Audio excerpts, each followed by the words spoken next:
அனைவருக்கும் இனிய காலை வணக்கம். இன்று திருப்பாவை பாசனம் 25.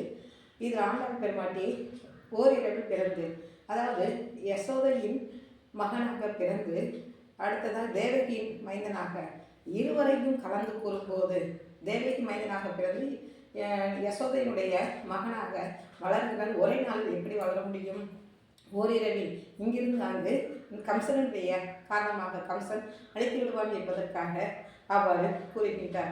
இது புராண கதை மட்டுமல்லாது, நாம் ஒரு செயலை சிறப்பாக செய்ய வேண்டும் என்றால் அதனை செய்து முடிக்கும் வரை அவருடைய அருளை வேண்டும் என்று கூறுகின்றார் ஆண்டாள் நாச்சியார். ஓரிரவில் பிறந்தாலும் இந்த உலகத்தில் நாம் எத்தனை செல்வங்களோடு இருந்தாலும் அவன் அருள் வேண்டும் என்பது தான் இங்கு கூறுகிறார். கம்சன் என்பது அங்கு தாய்மாமன் மட்டுமல்ல, நம்மை சுற்றி இருக்கக்கூடிய தீய செல்வரை விளக்கக்கூடியது. கம்சன் ஒருவன் மட்டும்தானா? இல்லை, நம்மை சுற்றி எத்தனையோ தீய சக்திகள் நம்மை வளர விடாமல் தடுத்து கொண்டிருக்கின்றன. அந்த தீய சக்திகளை எல்லாம் நாம் விளக்க வேண்டும். நமது நோக்கம் ஒன்றாகத்தான் இருக்க வேண்டும். நாம் இதை நோக்கி செல்ல வேண்டும் என்று இதுவரை கூறிய ஆண்டால் நிச்சயமாக அதனை நாம் அடைந்து விடுவோம் என்பதை இந்த பாசுரத்தில் கூறுகின்றார்.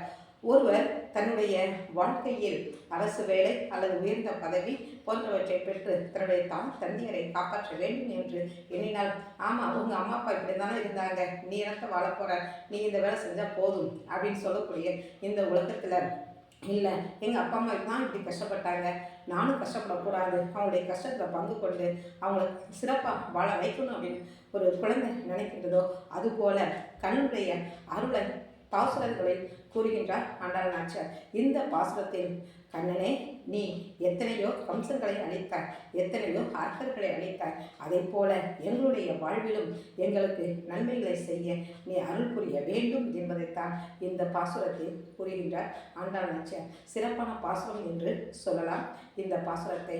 அடுத்ததாக திருப்பள்ளி எழுச்சி 5வது பாடல். இந்த பாடலில் திருப்பெருந்துறையில் வீற்றிருக்கக்கூடிய சிவபிரானே, நீங்கள் ஐம்பூதங்களாக மட்டும் இருக்கின்றீர்கள் என்று யாரும் எண்ணக்கூடாது. எங்களுடைய உடலில் ஐம்புலன்களாகவும் இருக்கின்றீர்கள். அதாவது எப்படி நிலம், நீர், காற்று, வழி, ஆகாயம் அனைத்தாகவும் நீங்கள் இருக்கின்றீர்களோ, எங்களுடைய உடம்பிலும் அவ்வாறு தான் நீங்கள் இருந்து கொண்டு இருக்கின்றீர்கள். அதனை நாங்கள் அறிய வேண்டும். அவ்வாறு அறியும் போது இறைவனுடைய சக்தியை நாங்கள் உணர்ந்து கொள்ள முடியும். ஐம்பூதங்கள் என்பது நம்மளுடைய ஒவ்வொரு புலன்களும் ஐம்பூதங்களாகத்தான் இருக்கின்றன. எடுத்துக்காட்டாக நீர் என்பதை சொன்னால் நமது பாதங்கள், அந்த பாதங்கள் இந்த உடம்பை தாங்குகின்றது. அதை போலத்தான் இந்த உலகத்தில் ஒவ்வொரு உயிரையும் படைத்த சிவபெருமான் நமக்கு நிச்சயமாக அருள் புரிவான், அருள் புரிந்து கொண்டுதான் இருக்கின்றார். எனவே நாம் இந்த உலகம் நிலையில்லாதது என்று எண்ணி இந்த உலகத்தில் அவனுடைய அருளை மட்டும்தான் வேண்ட வேண்டும். எனவே இறைவா, எங்களுக்கு தம்முடைய அருளை வேண்டுகின்றோம் என்று இறைஞ்சுகின்றார் மாணிக்க வாசகர். நன்றி, வணக்கம்.